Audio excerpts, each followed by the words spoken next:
ஏற்பாட்டிலே ஒரு தொய்வு நிலையை நாங்கள் காண்கின்றோம்.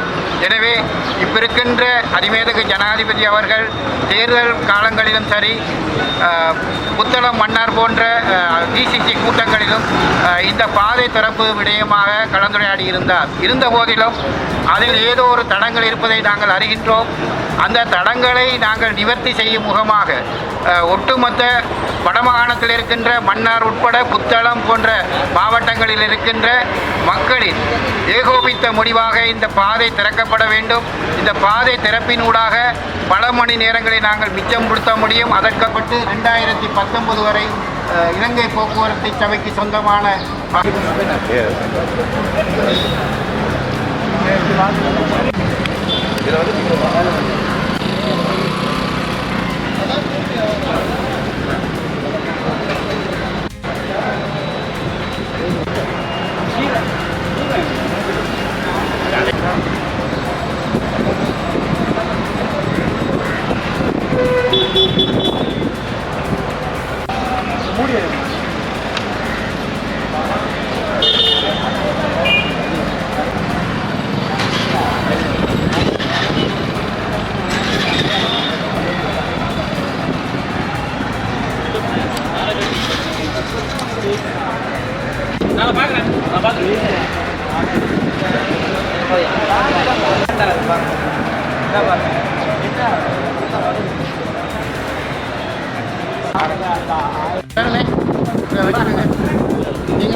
வணக்கம். அஸ்ஸலாமு அலைக்கும்.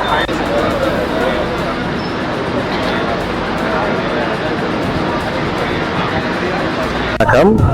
இந்த வேளையிலே நாங்கள் மன்னார் புத்தளமூடான பாதையை திறப்பதற்கான மக்கள் சக்தியாக முயற்சியாக இந்த மன்னார் பிரதான பஸ் தரிப்பிடத்திலே மக்கள் கையெழுத்தை பதிவு செய்து கொண்டிருக்கின்றார்கள். சேகரிக்கப்பட்டு கொண்டிருக்கக்கூடிய கையெழுத்து என்ன விஷயம் என்று சொன்னால், சிலாவத்தரை ஊடாக புத்தளம் அதுக்கு இணைக்கக்கூடிய இந்த பாதை ஏற்கனவே பல காலங்களாக இயங்கி கொண்டு வந்தது. தற்போது மூடப்பட்டிருக்கின்றது. පවත්වනමේ එළුවන් කොළමේ ඉඳලා පුත්තලම සිට